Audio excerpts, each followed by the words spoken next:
You've all seen the gladiator movies where actors pretend to be great warriors, but this is where those gladiators actually fought. That is where they were held, slaves in rooms like these behind me, until they came out onto this ground and they shed their blood and they gave their lives to the cheering crowds behind me. But that is not the half of it.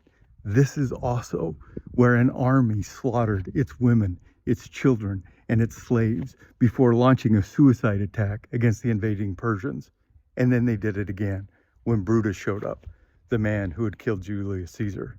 This is Xanthos. Today, people grow tomatoes in those greenhouses behind me, but the first people who were here 10,000 years ago came to be known as the Lycians, the most ancient people of Turkey.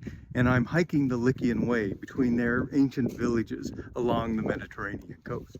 And in 540 BC, a small Lycian army right up there in the flatlands is confronted by the Persian army, which utterly destroys them.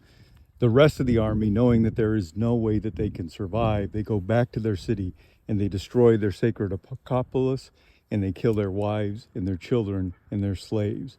And then in a suicide attack, they confront the Persian army and every man dies. When Alexander the Great's army came here, the men claimed to have found a brass plaque in a sacred spring in the Xanthos River that said that Alexander the Great would destroy the Persian Empire. And he went along and did it, including taking their holdings here.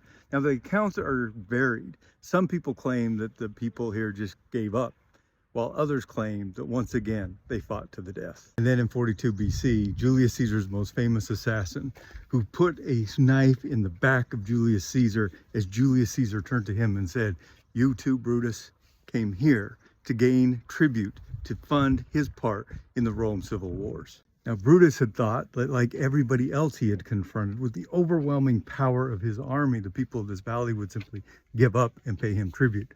But he did not know the history of the people of Xanthos. Brutus was shocked and dismayed when he saw the men of this valley slaughter their own families, set fire to their own cities and houses, and then launched attacks that were impossible to win against his army. It became a battle not to conquer these people, but to save them. He records that he was trying to capture them to keep them from taking their own lives. In the end, all but 150 of the Lycian men would be dead. The Roman Empire would flourish here for 1,000 years. And in this great Colosseum, gladiators would fight to the death here, showing great courage. But none of them showed as much courage as the people of Lycia.